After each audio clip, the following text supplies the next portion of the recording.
des années 60 au milieu des années 70, Alger apporte un soutien important aux mouvements anticoloniaux et aux révolutionnaires du monde entier.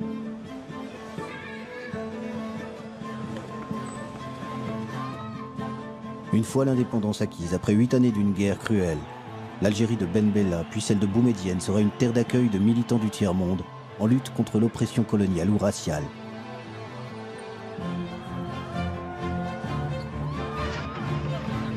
Nelson Mandela n'a jamais oublié le soutien qu'il y a trouvé dans son engagement contre l'apartheid.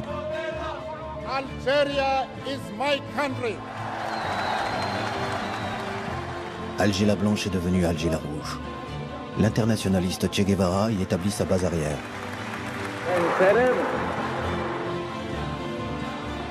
Le leader afro-américain, Eldridge Cleaver, veut en faire le centre de rayonnement international du Black Panther Party.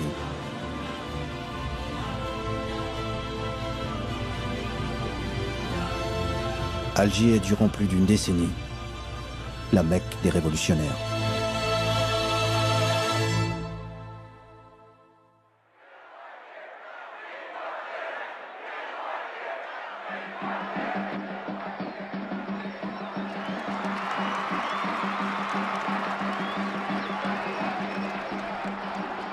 Juillet 1962.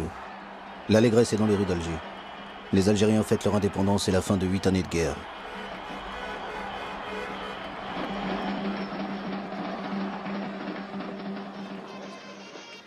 En coulisses, une autre lutte commence. Celle des leaders nationalistes pour le contrôle de cette Algérie indépendante. L'homme fort est Ouari Boumedienne, le chef de l'armée de libération nationale, basé à Oujda au Maroc. Son allié est Ahmed Ben Bella. Ben Bella et Boumedienne rentrent ensemble à Alger. L'austère Boumedienne affiche un large sourire, le pouvoir est acquis, mais pour l'heure, le héros des Algériens est Ben Bella. Ben Bella devient le président de la République et Boumedienne le numéro 2 du gouvernement et surtout ministre de la Défense. L'aura des Algériens dans le monde en Orient et en Occident est grande. L'un des soutiens de la cause algérienne est John Fitzgerald Kennedy, le président des États-Unis. It's a particular source of satisfaction to me to express these words of greeting to our friends in Algeria, because I recall speaking some years ago in the Senate of the United States on behalf of independence for Algeria.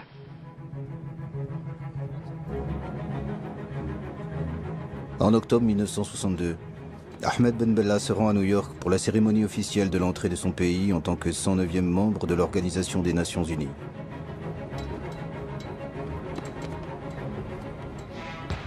John Fitzgerald Kennedy l'invite à Washington et le reçoit à la Maison-Blanche avec discours de bienvenue et hymnes nationaux.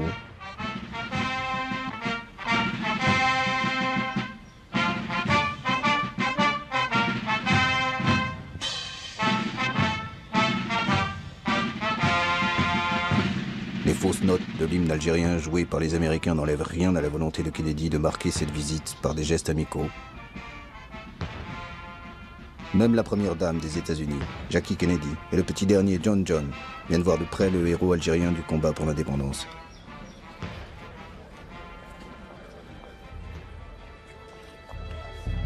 Lorsque Kennedy et Ben Bella se retrouvent pour un entretien privé, leur discussion ne porte pas sur une éventuelle coopération entre leurs deux pays. Ben Bella projette de s'envoler directement des États-Unis vers l'île de Cuba dirigée par le révolutionnaire Fidel Castro.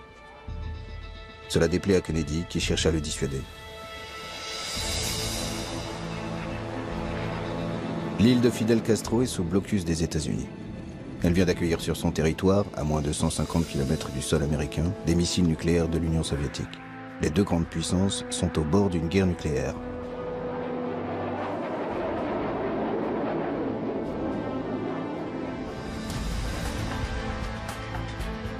C'est dans ce contexte que Ben Bella arrive à La Havane dans un avion cubain venu le chercher discrètement à New York avec l'accord des Américains malgré le blocus.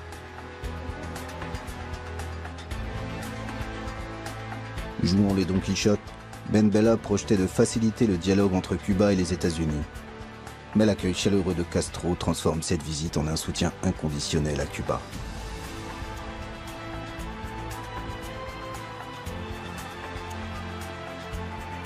Pour les Cubains, Ben Bella est l'homme qui a défié le blocus des États-Unis pour leur rendre visite.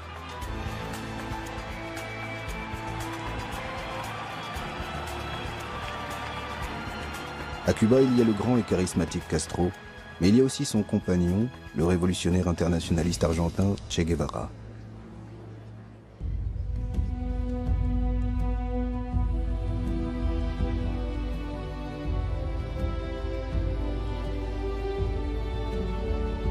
Castro, Ben Bella et Che Guevara échafaudent des plans pour aider les révolutions en cours.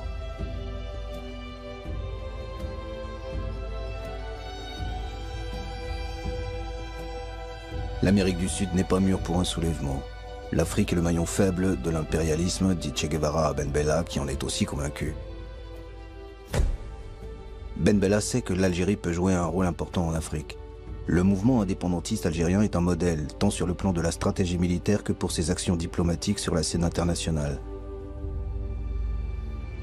L'Afrique de ce début des années 60 est en pleine ébullition.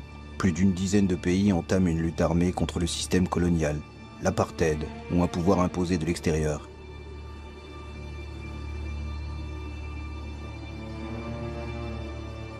Dès avant l'indépendance, plusieurs leaders révolutionnaires africains viennent voir de près ce modèle. Ben Bella en a rencontré quelques-uns à Oujda, base arrière de l'armée de libération nationale algérienne. Parmi ces leaders, le Sud-Africain Nelson Mandela.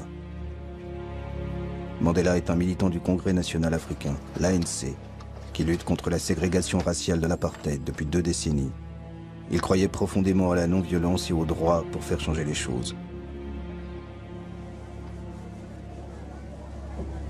Le massacre de Sharpeville en 1960 fut un choc pour lui. Dans ce township du nord-est de l'Afrique du Sud, des policiers blonds tirent sans sommation sur des manifestants noirs sans armes. Une répression brutale qui fait 70 morts et près de 200 blessés.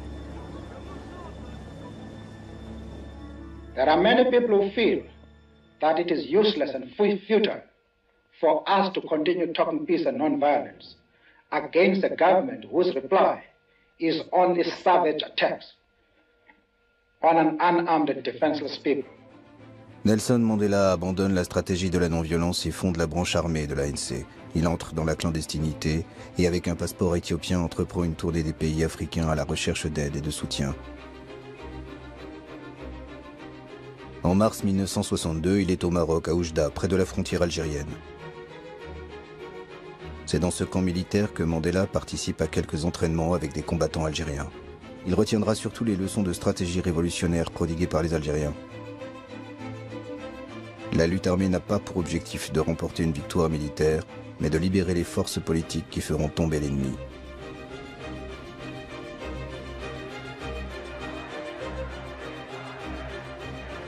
L'été 1962, de retour en Afrique du Sud, Mandela est arrêté. C'est dans une tenue traditionnelle de sa tribu que Mandela se présente devant ses procureurs. Parmi les chefs d'accusation figure son entraînement militaire avec les Algériens.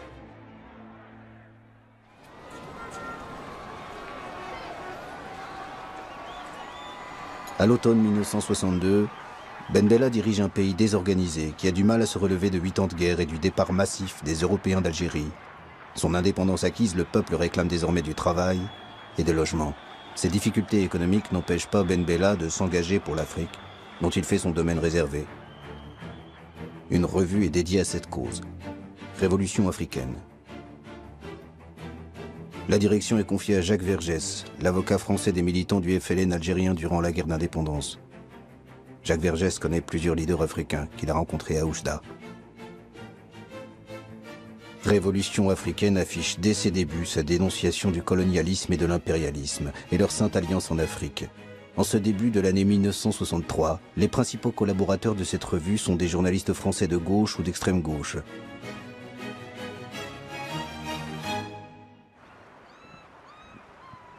Alger la Blanche devient Alger la Rouge, lieu d'effervescence révolutionnaire permanente.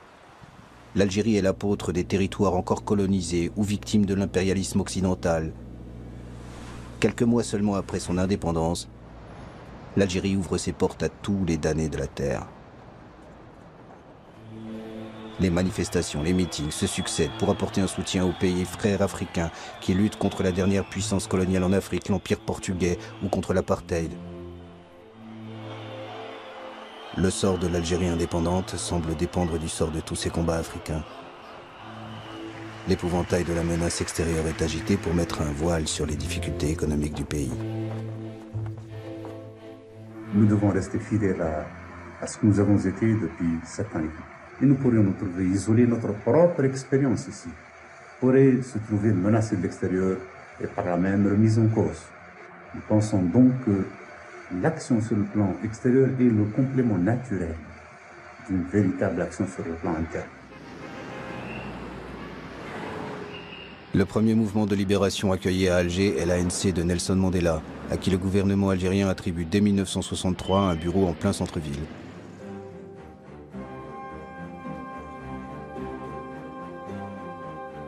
Les militants de l'ANC sont rejoints par des représentants de la Namibie et de la Rhodésie. Ils luttent tous contre un pouvoir entre les mains des Blancs qui exclut la grande majorité noire.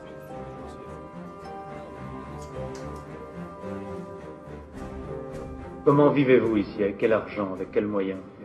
Eh bien, c'est grâce à le soutien du gouvernement algérien, du parti. C'est lui qui vous donne de l'argent, qui vous donne les moyens de vivre, qui vous loge? Qui nous loge, donne tout ce que nous avons besoin, y compris les billets de voyage pour assister aux conférences internationales, afin de mobiliser l'opinion internationale.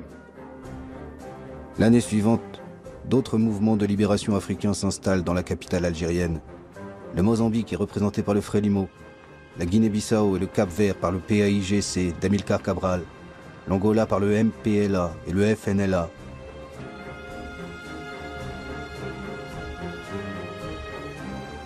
Certainement que tu bouges pas, hein? Parce qu'ils sont chez moi, certainement qu'ils partent. Une solidarité militante anime ces mouvements de libération, tous financés par l'Algérie, qui leur apporte un soutien militaire et diplomatique.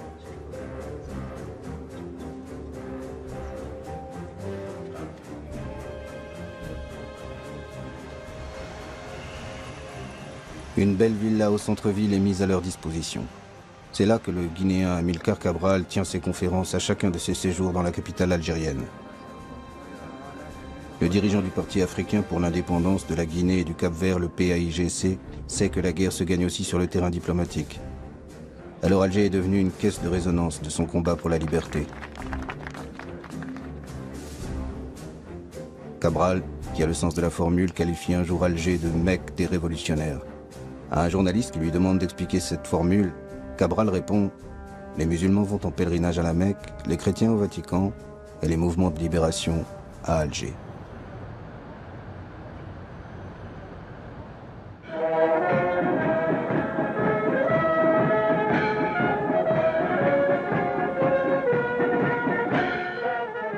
L'Éthiopie accueille en mai 1963 l'assemblée fondatrice de l'OUA, l'Organisation de l'Unité africaine. 30 pays, pour la plupart indépendants depuis peu, se retrouvent à Addis Abeba. L'empereur Haïlé Sélassié, qui dirige un pays d'une extrême pauvreté, reçoit les chefs d'État avec une profusion de luxe. La nouvelle organisation africaine appelle à l'émancipation totale des territoires africains qui ne sont pas encore indépendants. Pour l'Algérien Ben Bella, l'OUA doit s'impliquer davantage. Nous nous sommes battus pendant 7 ans et demi contre l'impérialisme le plus obstiné qui ait jamais existé. Nous n'avons pas le droit de penser à mieux manger quand des gens tombent en Angola, en Mozambique, en Afrique du Sud. Mais il y a une rançon à payer pour faire en sorte que notre solidarité soit effective. Eh bien, acceptons tous de mourir un peu, ou tout à fait, pour que l'unité africaine ne soit pas un mot creux.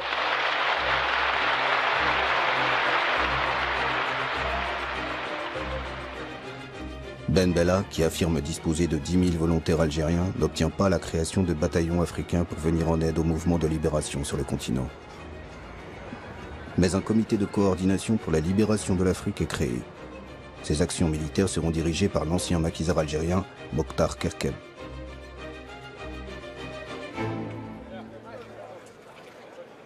Ben Bella se voit en Castro africain. Il revêt une tenue militaire pour des actes symboliques, comme la destruction d'un bidonville. Quand ce n'est pas une tenue militaire, c'est un costume au col Mao qu'il endosse, en hommage au timonier de la révolution chinoise Mao Tse-tung. Ben Bella aime les bains de foule. Il multiplie les meetings et décrète l'autogestion par les ouvriers des propriétés abandonnées par les colons.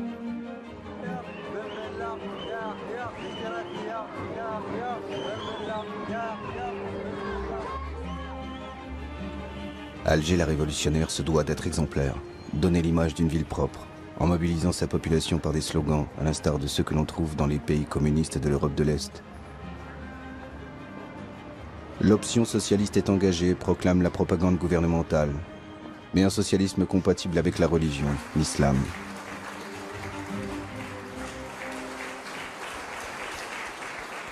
J'ai eu déjà l'occasion de le dire à certains amis communistes qui sont ici. Je voudrais parler très franchement. Pour nous, il est essentiel qu'on nous laisse notre Allah. Et nous sommes prêts à aller plus vite que n'importe quelle révolution socialiste. Ben Bella interdit le Parti communiste algérien au nom de la nécessité de construire un régime de parti unique, le FLN. Mais nombre de ses soutiens sont des communistes, à commencer par Che Guevara, qui effectue son premier séjour à Alger en juillet 1963, à l'occasion du premier anniversaire de l'indépendance algérienne. Sa venue apporte au gouvernement algérien une consécration révolutionnaire. L'icône de la révolution internationale est accueilli comme un messie qui prodigue ses conseils sur la planification socialiste. Vive la République algérienne démocratique et populaire et son gouvernement révolutionnaire. Ben Salem.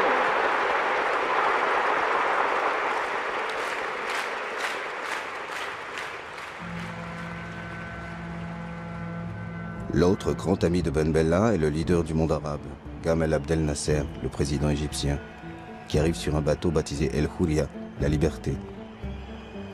Les deux hommes se connaissent depuis les années 50, lorsque Ben Bella était accueilli au Caire durant la guerre d'Algérie.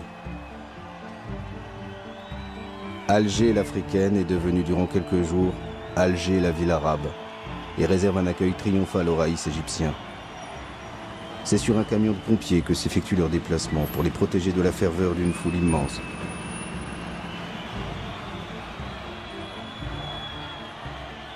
La proximité idéologique est très forte entre Ben Bella et Nasser. L'un et l'autre prônent un socialisme compatible avec l'islam. Le grand frère Nasser enverra à Ben Bella quelques conseillers politiques et des milliers d'enseignants pour une Algérie qui entame une campagne d'arabisation.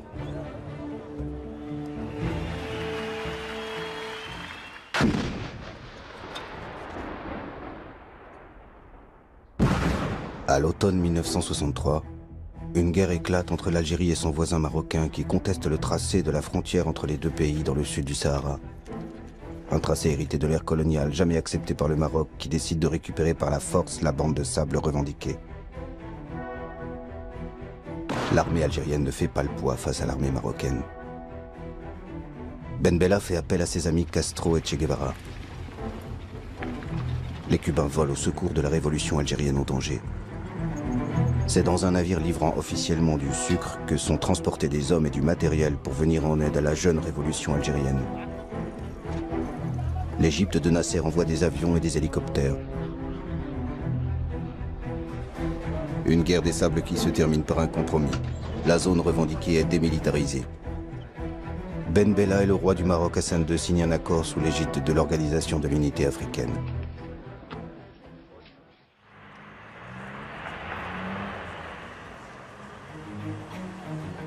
Che Guevara est presque chez lui à Alger. Ses séjours sont de plus en plus longs dans la capitale algérienne. Entre Ben Bella et Che Guevara, la complicité est évidente. Boumedienne semble en retrait, mais son admiration pour le guerriero est grande. Che Guevara fait d'Alger une base arrière pour quelques groupes marxistes sud-américains. Mais son objectif principal est l'Afrique.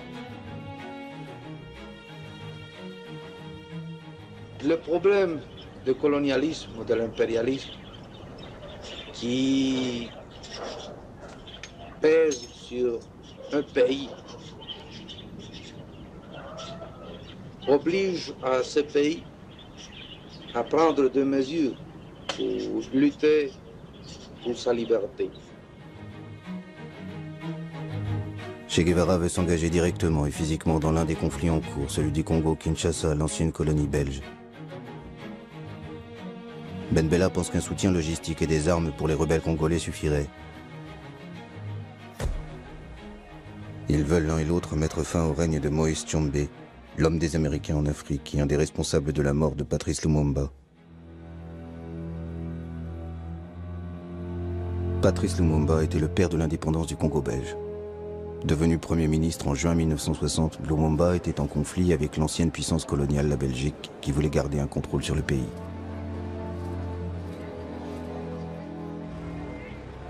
À l'instigation des Belges et des Américains, Patrice Lumumba est arrêté par le colonel Mobutu, chef d'état-major de l'armée. Il est brutalisé sous les yeux de sa femme et de son fils.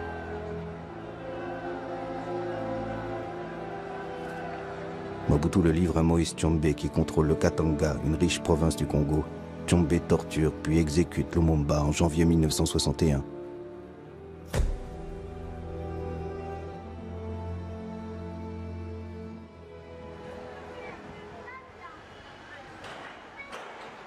Alger se souvient de Patrice Lumumba, celui qui a payé de sa vie sa soif de liberté pour son peuple. Che Guevara aura aussi son boulevard à titre posthume. Les légendes des deux hommes se croisent dans cette ville d'Alger.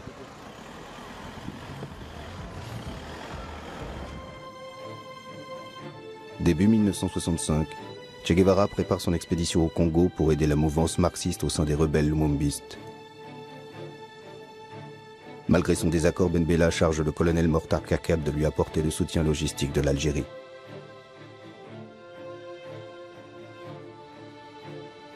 Che Guevara rejoint le maquis congolais en avril avec quelques guérilleros cubains chargés de l'instruction militaire des Congolais. Après quelques mois, cette expédition est un échec. Le Che et ses guérilleros se retirent du Congo et quittent l'Afrique pour d'autres foyers de guérilla en Amérique du Sud.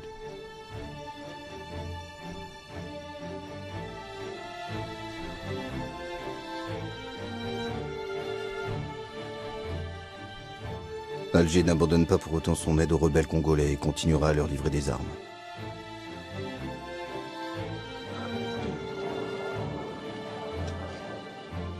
En Angola, où plusieurs mouvements luttent contre le colonialisme portugais, Alger soutient autant le marxiste Agostinho Neto que le pro-occidental Roberto Holden. L'Algérie n'est pas à un paradoxe près. Elle aide un homme largement financé par les Américains qui ne veulent pas que les marxistes prennent un jour le pouvoir en Angola. Avez-vous des contacts personnels avec M. Ben Bella? Je peux dire que nous avons des contacts personnels avec lui.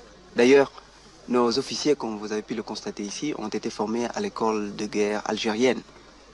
Et ce qui fait que nos contacts avec les Algériens sont très bons et très poussés. En cette année 1965, Ben Bella est au sommet de sa popularité. Une popularité qui, croit-il, lui permettrait de s'affranchir de la tutelle du colonel Boumedienne qui l'avait aidé à prendre le pouvoir. Il décide même de remanier le gouvernement en écartant quelques proches de Boumedienne. Le conflit entre les deux hommes est manifeste. Mais Ben Bella pense que c'est une simple brouille qui sera vite oubliée.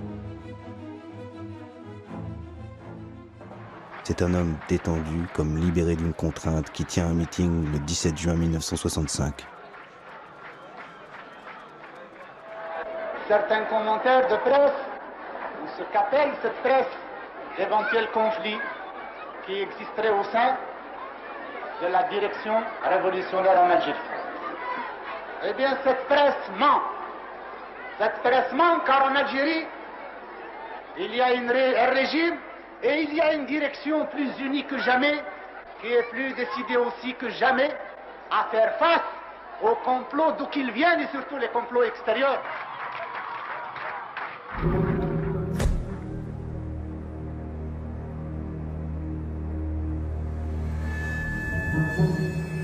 Deux jours plus tard, les Algérois découvrent à l'aube des chars en plein centre-ville.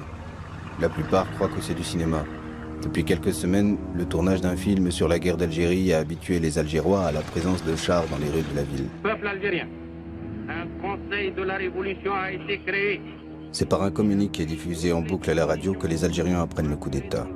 Ben Bella a été renversé dans la nuit par des hommes qui agissent au nom d'un conseil de la révolution.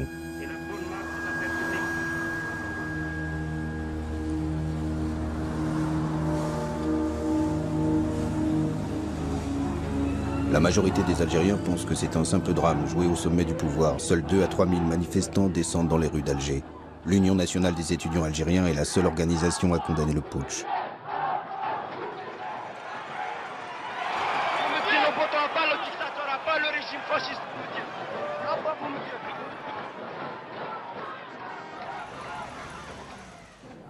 Le pouvoir acquis, il reste aux hommes de Boumedienne à faire oublier leur image de putschiste et redorer le blason révolutionnaire de l'Algérie auprès de la presse internationale. Rien n'est changé en Algérie. Quant aux lignes fondamentales, quant aux principes, nous revenons seulement à la source. La source révolutionnaire est sur la base des principes inscrits en lettres de sang au cours de cette année et demie de lutte. Le colonel Boumedienne prend les rênes du pays. Ses hommes de confiance sont Qaïd Ahmed et Abdelaziz Bouteflika, qui étaient tous les deux à ses côtés déjà avant l'indépendance. Boumedienne cumule les fonctions de président du Conseil et de ministre de la Défense, car il sait que l'armée est la véritable détentrice du pouvoir en Algérie, une armée qui sera de mieux en mieux structurée et équipée. Après le coup d'État, le style a changé, mais pas les orientations de politique étrangère. La flamboyance de Ben Bella fait place à la sobriété de Boumedienne. Alger reste fidèle au principe de soutien inconditionnel aux exilés et militants venus de tous les continents. Même les petites organisations comme le Mouvement pour l'autodétermination et l'indépendance de l'archipel des îles Canaries sont aidées par Boumedienne. Le mouvement d'Antonio Cubio mène une campagne internationale contre la domination espagnole du régime franquiste sur les îles Canaries. Sous Boumedienne, Alger continue à être la capitale des révolutionnaires de toutes obédiences. Avant, Moscou était le centre de tous les mouvements révolutionnaires à l'époque. Maintenant, c'est devenu... Enfin, vous savez, il y a un déplacement du centre de gravité. Oui, des centres de gravité révolutionnaires vers le tiers-monde. C'est-à-dire qu'Alger est devenu à peu près cette espèce de... il va jouer le rôle qu'il jouait Moscou à l'époque de l'international ou de la Comintern, si vous voulez. Une espèce de centre de tous les mouvements de libération. L'hospitalité algérienne est sans limite. Près d'une vingtaine d'organisations trouvent refuge à Alger. Mais cette hospitalité n'est pas sans nuance ni hiérarchie. Il y a ceux dont la représentation a rang d'ambassade et sont logés dans les villas de quartiers chics ou dans de beaux appartements du centre-ville. Et ceux qui sont relégués en périphérie et à qui on conseille la discrétion, comme le Front de libération du Québec ou le Front de libération de la Bretagne française.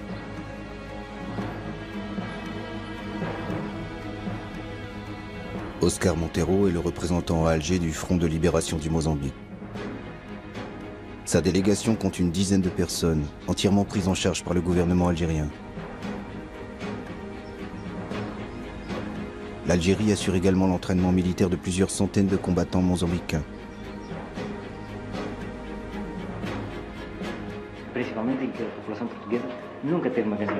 Oscar Montero s'active beaucoup pour le rayonnement international de son organisation. Mais c'est la solidarité avec les autres mouvements de libération qui luttent contre l'empire colonial portugais qui lui paraît essentiel.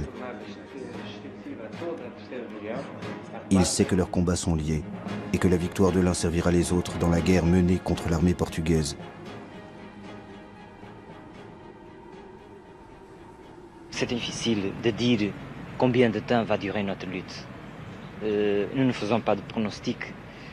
Nous disons, comme disaient d'autres camarades de combat, nous disons en réponse à cela, eh bien, combien de temps les Portugais peuvent continuer à faire la guerre? Combien de temps veulent-ils continuer à la faire? Veulent-ils la faire 1 an? Nous ferons 1 an et 1 jour. Veulent-ils la faire 10 ans? Nous ferons 10 ans et demi. Tous les autres d'Alger n'ont pas choisi de venir dans cette ville. L'ancien assassin de Lumumba, Moïse Tshombe, est arrivé en Algérie suite à un détournement d'avion.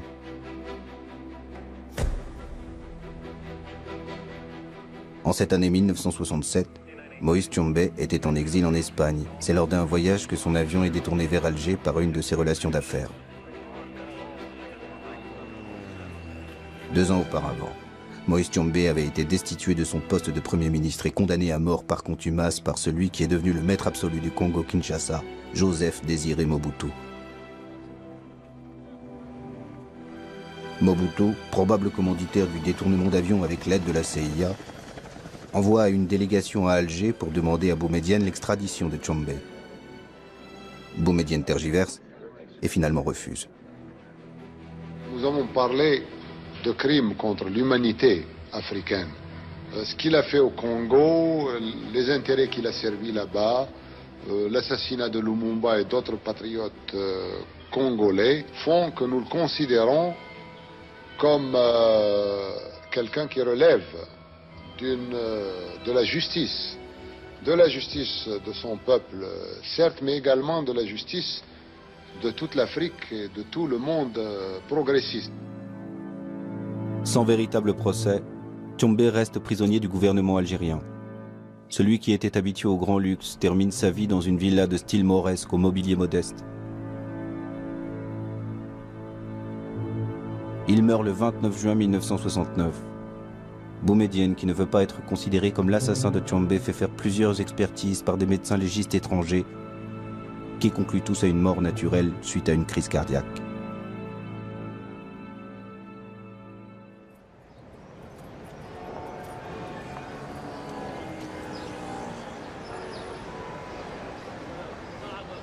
La première représentation de la Palestine en Algérie est celle du Fatah de Yasser Arafat, à laquelle est conféré un rang d'ambassade.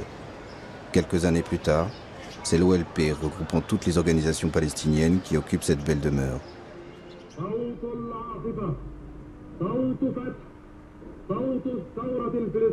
Vers le milieu des années 60, on trouve à Alger plusieurs milliers de Palestiniens.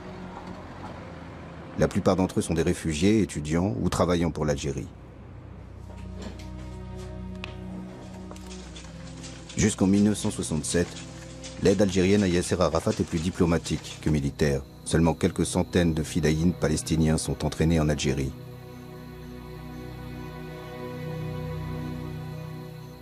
أتوجه إلى إخواننا في الجزائر ليقفوا هذه الوقفة، وأنا أذكر قول لبعض إخواني المجاهدين أيام الثورة الجزائرية كانوا يقولون أننا لا نستطيع أن نقول أن الجزائر قد حررت ما دام فلسطين تحت نير الاستعمار.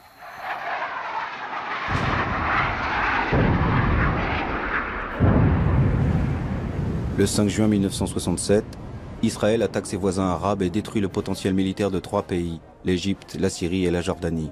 En moins d'une semaine, l'État hébreu annexe d'importants territoires dont Jérusalem-Est et triple ainsi sa superficie.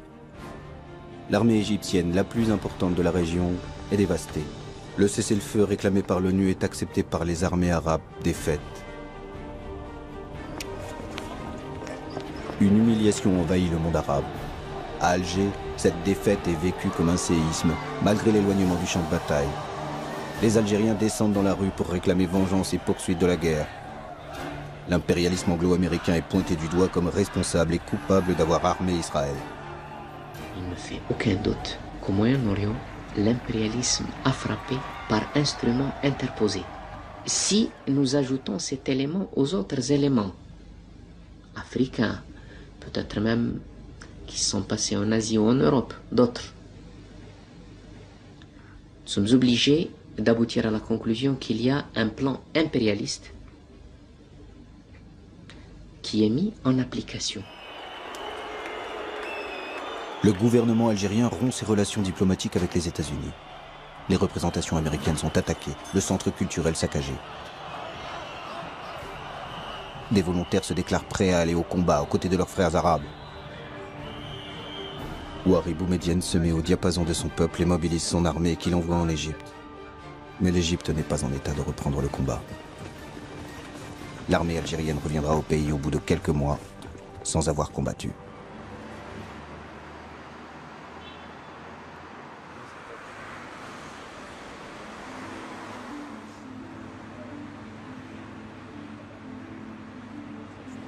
Le Front National de Libération du Sud-Vietnam a une ambassade dans le beau quartier d'El Biar. Les Algériens ont une dette envers les Vietnamiens. En 1954, c'était la victoire des communistes vietnamiens contre l'empire colonial français à Dien Bien Phu qui a donné des ailes au FLN algérien pour engager une lutte armée. La solidarité avec la résistance sud-vietnamienne trouve un important écho auprès des Algériens.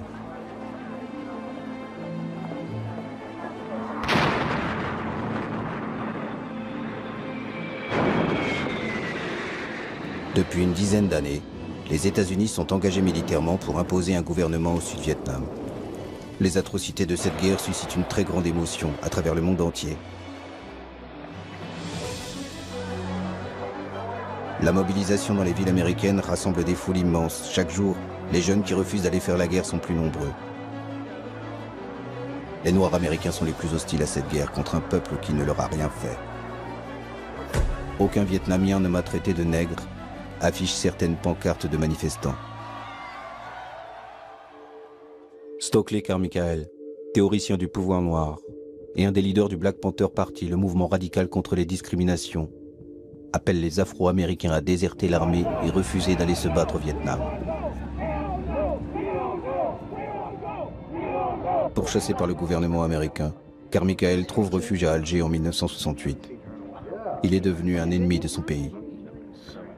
And it is important that we begin now to visit African countries so that when the United States invades Africa, as she will have to in the coming years, we will have developed a revolutionary consciousness among African Americans that they will not fight.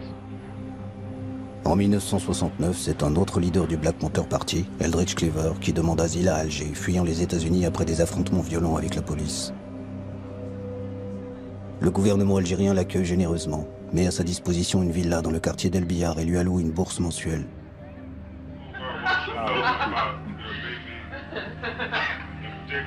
Cleaver s'installe en famille. Avec sa femme Kathleen et d'autres militants qui les ont rejoints, il crée la section internationale des Black Panthers, une sorte d'ambassade du peuple noir d'Amérique, à un moment où les États-Unis n'ont plus de représentation diplomatique à Alger.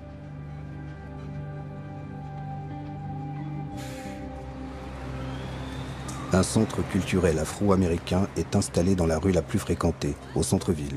Les jeunes Algériens découvrent ainsi les États-Unis à travers le combat des Noirs américains.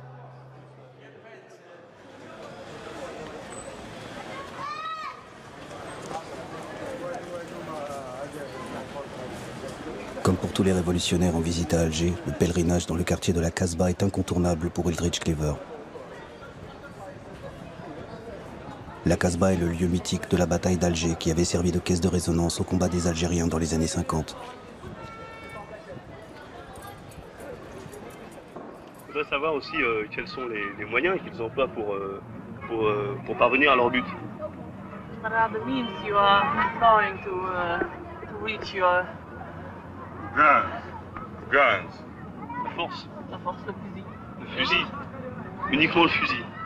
He asked if it's only guns. He asked if it's only guns. And bombs, you know, guns, just like you had to do it here. The way you did it here, with understanding of the problem, with the ideology for liberation, and with fighting men who would put the ideology into practice. Eldridge Cleaver veut créer une armée de libération du peuple afro-américain. Une stratégie radicale à laquelle s'opposent les leaders des Black Panthers restés aux États-Unis. Il découvre à Alger les mouvements de libération africains.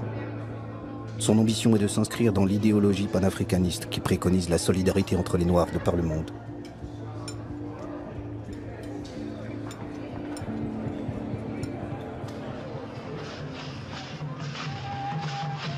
Le combat des Noirs, d'où qu'ils viennent, a une tribune, la capitale algérienne. Le temps d'un été, Alger est la capitale de l'Afrique, en accueillant le premier festival panafricain.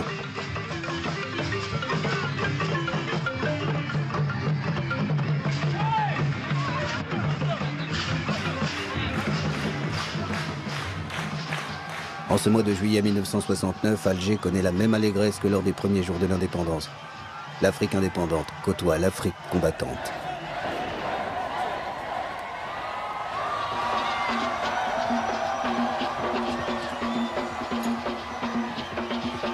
Un brassage de population envahit Alger. La ferveur emporte une jeunesse algérienne qui a soif de liberté.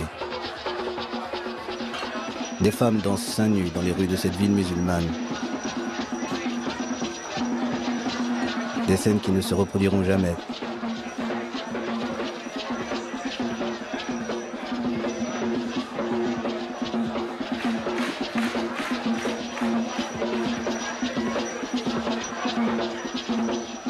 Les jeunes Algériens se sentent aussi africains et vibrent au son de musique qu'ils découvrent. Myriam Makeba illumine le festival de son aura de chanteuse engagée, chassée de l'Afrique du Sud par le régime de l'apartheid. Myriam Makeba rend hommage en chanson et en arabe à l'Algérie, terre d'asile des combattants de la liberté.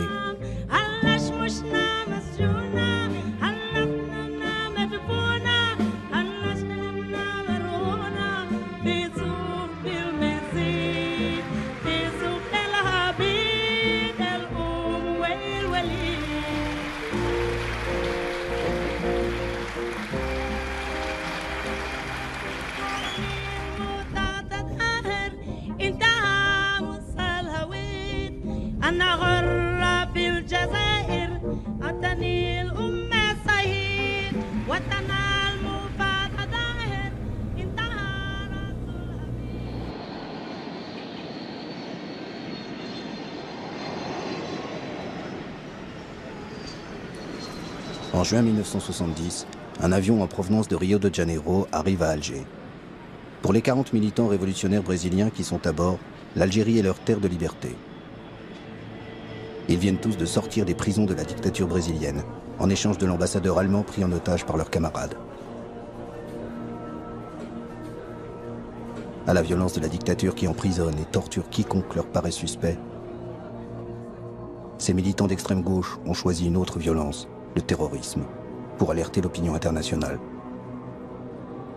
Nous attaquons d'abord aux diplomates parce que eux, ils sont responsables, ils sont complices de la dictature. La dictature au Brésil, elle ne tiendrait pas si elle n'avait pas un gros appui financier et politique venant de l'extérieur. En un peu plus d'une année, 4 diplomates occidentaux sont pris en otage au Brésil. Parmi les exilés arrivés en 1970, se trouvent d'anciens preneurs d'otages, comme certains auteurs du rapt de l'ambassadeur américain, un an auparavant. Si les prisonniers que vous réclamiez contre l'ambassadeur américain n'avaient pas été libérés, est-ce que vous auriez tué l'ambassadeur Elbrick? Oui. Militants radicaux, simples opposants politiques. L'Algérie est la terre d'accueil de tous ceux qui luttent contre la dictature militaire au Brésil depuis 1964. Apollonio de Carvalho et ses camarades sont logés au centre familial de Ben Eknoun, sur les hauteurs d'Alger.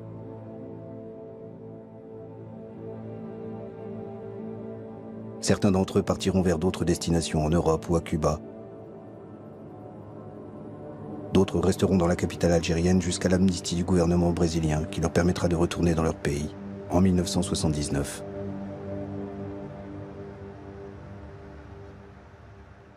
A Delta Airlines DC-8 hijacked yesterday in Florida landed today in Algeria. Aboard it were the crew, 8 people, the hijackers, 3 men and 2 women, the women accompanied by their 3 children. A $1 million ransom extorted by the hijackers in Miami. 2 ans après les Brésiliens, ce sont des Afro-Américains, auteurs de détournements d'avions aux États-Unis, qui choisissent l'Algérie comme destination. À l'été 1972, 2 avions américains atterrissent à l'aéroport d'Alger. Les pirates arrivent avec des rançons extorquées aux compagnies aériennes et veulent rejoindre les Black Panthers.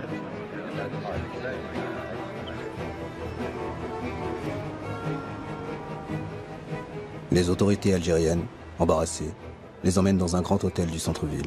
Après plusieurs jours d'interrogatoire, la police algérienne les laisse rejoindre la bande de Cleaver, mais confisque l'argent des rançons qui sera rendu aux compagnies aériennes. Eldridge Cleaver est furieux. Pour lui, cet argent doit financer son combat révolutionnaire contre les États-Unis. Il demande aux pirates, qui sont désormais sous sa tutelle, de lire une lettre ouverte au gouvernement algérien. We are shocked and bewildered to be branded as criminals for our revolutionary activities and to see our successful revolutionary actions threatened with ultimate defeat by the Algerian government. It was the United States government itself that requested of the Algerian government to allow the plane to land in Algeria. We feel that by allowing the plane to land in Algeria, the Algerian government is not obligated to go one step further and play the part of policeman for the United States government. L'accusation d'être aux ordres des États-Unis est insupportable pour les Algériens. Cleaver et ses amis sont placés en résidence surveillée, leurs téléphones coupés, les fonds supprimés, les armes et les machines à écrire confisquées. Cet épisode signe la fin des Black Panthers à Alger. Sans argent et sans aide, après quelques mois d'incertitude, Eldridge Cleaver et ses proches quittent l'Algérie. C'est un tournant. Désormais, c'est sur la scène diplomatique que se déploie essentiellement l'activisme algérien. Le prestige de l'Algérie de Boumedienne est grand en ce début des années 1970. Mais sa solidarité avec tous les damnés de la terre ne peut masquer le sous-développement dont souffre le pays. Il est temps pour l'Algérie de mener le combat qui ouvrira la voie au développement économique. Et cela passe par le contrôle de ses matières premières. يسرني أن أعلن وبصفة رسمية باسم الحكومة باسم مجلس الثورة والحكومة أنه ابتداء من اليوم قررنا باش ناخذ 51% من الشركات البترولية الفرنسية. Ce coup de force ne provoquera pas de rupture entre la France et l'Algérie, qui est le premier pays à réussir la nationalisation de son industrie d'hydrocarbures. Une nationalisation qui se produit dans le contexte d'un choc pétrolier mondial qui aboutira à une forte augmentation du prix des hydrocarbures en 1973.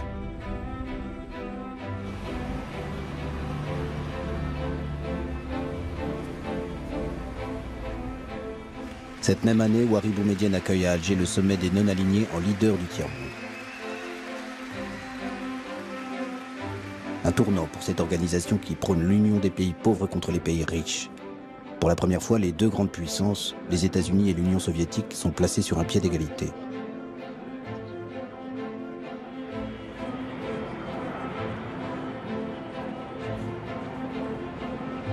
L'année suivante, c'est cette idée d'un nouvel ordre économique mondial que Houari Boumedienne défend à l'ONU. Depuis 1962 et la cérémonie qui avait officialisé l'entrée de l'Algérie à l'ONU, c'est la première fois qu'un président algérien se rend à New York. C'est l'occasion choisie par Richard Nixon pour l'inviter à Washington. Une rencontre importante pour le président américain qui déroge à la règle en vigueur: ne jamais recevoir à la Maison-Blanche le chef d'État d'un pays avec lequel les États-Unis n'ont pas de relations diplomatiques. Henry Kissinger, le chantre de la réelle politique, prolonge les discussions avec le président algérien. Depuis le départ des Black Panthers d'Alger, aucune tension n'existe entre les deux pays. L'un et l'autre pensent que c'est le moment de rétablir leurs relations diplomatiques rompues depuis 1967.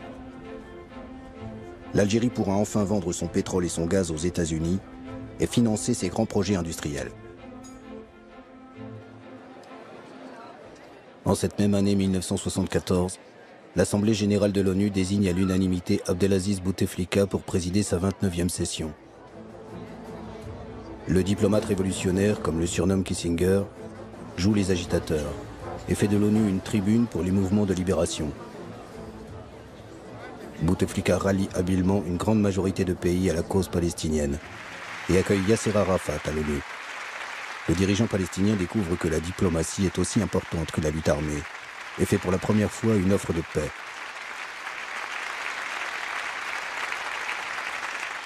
لقد جئتكم يا سيادة الرئيس بغصن الزيتون في يدي وببندقية الثائر في يدي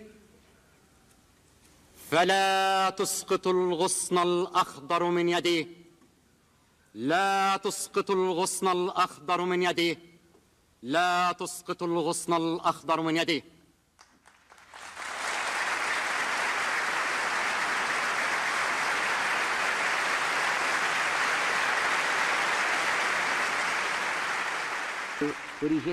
L'autre coup d'éclat de l'Algérien Bouteflika est l'exclusion de l'Afrique du Sud. Le régime de l'apartheid perd son siège à l'ONU, malgré le soutien des États-Unis et de la Grande-Bretagne. C'est une victoire personnelle pour Bouteflika. What a travesty we have witnessed here today. What a ploy to deny a country its rights to address this assembly. I object strenuously to this shameful action. Thank you. Aucun représentant de l'Afrique du Sud ne siégera plus à l'ONU jusqu'à la fin de l'apartheid et la libération du héros sud-africain Nelson Mandela. 3 mois après sa libération en 1990, il se rend à Alger pour remercier les Algériens de leur aide. Nelson Mandela n'a jamais oublié son entraînement militaire aux côtés des combattants algériens. En 1962. The government and people of Algeria have given us tremendous, massive support in the form of funds, in the form of materials, in the form of weapons, and in the form of moral support.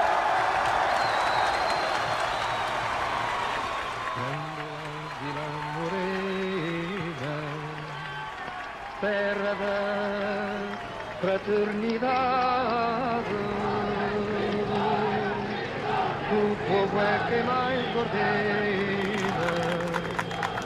Portugal, dirigé jusque-là par un régime fasciste, devient une terre de fraternité au cours de cette année 1974. Des officiers opposés à la guerre coloniale menée par leur pays depuis une quinzaine d'années prennent le pouvoir à Lisbonne. Qu'est-ce que vous pensez des mouvements de libération africains? Moi, de ma part, je suppose qu'ils ont le droit à la liberté, comme l'Algérie, quoi. Parce qu'ils auront le droit à la liberté, ils sont dans leur pays. C'est où, quoi, c'est pas nous.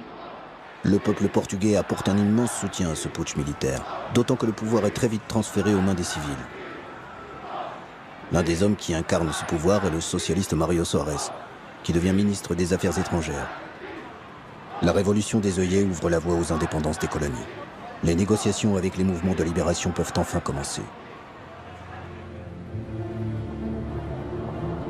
Le premier accord de paix est signé dans la capitale algérienne entre Mário Soares et Pedro Pires, le représentant du Parti africain pour l'indépendance de la Guinée et du Cap-Vert.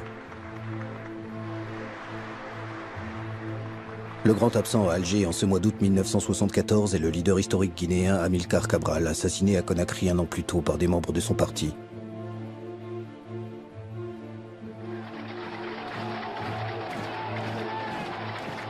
Après la Guinée-Bissau, ce sera au tour du Cap-Vert, du Mozambique et de l'Angola de fêter leur souveraineté. Mais les indépendances ne mettront pas fin aux souffrances des peuples. En Angola et au Mozambique, aux guerres d'indépendance succéderont les guerres civiles entre les différents clans nationalistes pour le contrôle du pouvoir.